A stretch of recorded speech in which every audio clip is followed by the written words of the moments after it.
again, YouTube. This is Dr. Kendo, and I'm here with Super Mario 3D World. This is actually some co-op gameplay of World 2.2, which I just had the last episode of this series be this world, actually. And it's the same combination, only it's just me commentating this time.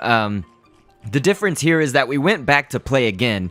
We only got the first green star on our first playthrough and didn't get a whole bunch of coins and things like that. And so I just said, hey guys, let's jump back into World 2.2 and redo it, get all the stars, get everything that we need. And so this was actually a good example of other things that I wanted to talk about too, is that, you know, I've mentioned a little bit in the commentaries when Joseph was here commentating with me or Mrs. K, I should say. The gamepad has a lot of uses as far as, you know, you can not only just play on it and that would be a controller, but you see right there on the left-hand side, Joseph is sitting on top of this, stepping on that little green guy. He's got all the coins in him.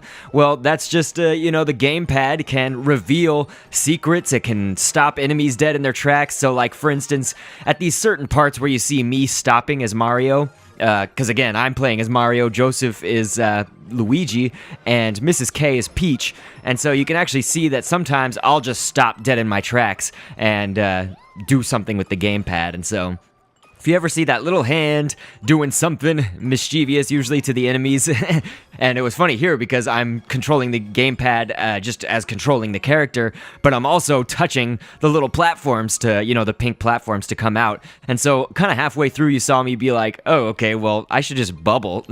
So if you press the L button, you can actually just bubble at will, as long as you're not falling or anything. The game doesn't want you to cheat. Like if you're falling and you're about to die, it doesn't want you to just be like, okay, L.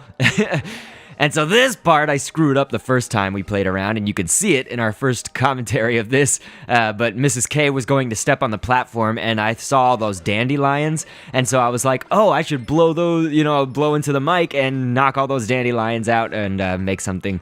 And yeah, oh crap, there's another mistake.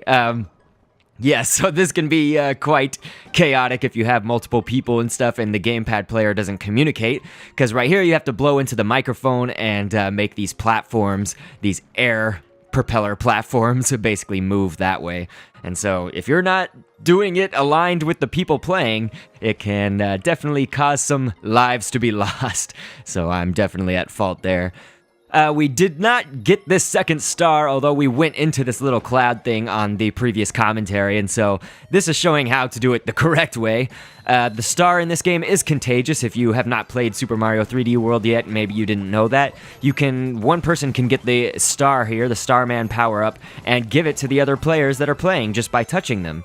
So it's really useful in that respect, and you can see we just did a quick run, no problem, got that green star. I don't know why we failed it the other time, it was just a series of mess-ups and things.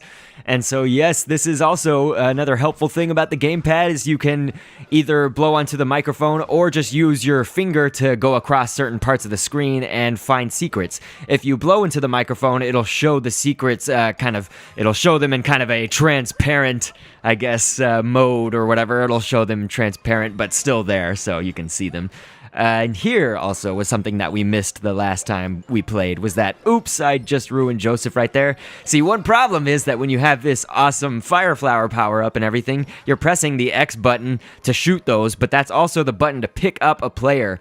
And so unfortunately, I was facing the wrong way when I put him back, you know, because I accidentally, you know, of course, picked Joseph up, and then I threw him off the ledge like an idiot.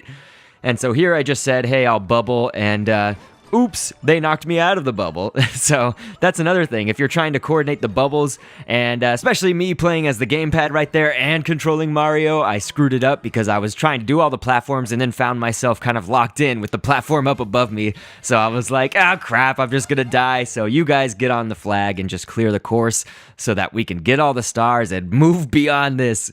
So fortunately, that's what happened. And somehow after letting Joseph get the stars and dying a few times for me and all the chaos, I still came out in first place. So it turns out that that was good for me. But the way that I play and the way that I suggested that Joseph and Mrs. K and anybody who was playing with me play this game is that I wanted it to be cooperative. So I was not looking to compete or anything like that. And I do think it made for some really cool moments in the series that have already happened for some of them, and many moments to come in the future.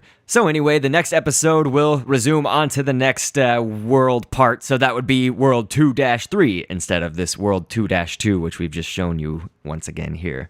So thanks for tuning in. I just wanted to show that sometimes it's worth it to go back and show everybody how to get each one of the stars, and also show that we are capable, I guess, of doing it. So I'll catch you guys on the next vid, and thanks for viewing. Overcame the damnation, walked down many roads in the whole damn nation, watching as it goes. I've waited for the next track to come any day, pushing album sales and donations my way. Hit the scene in high school, the '05 class.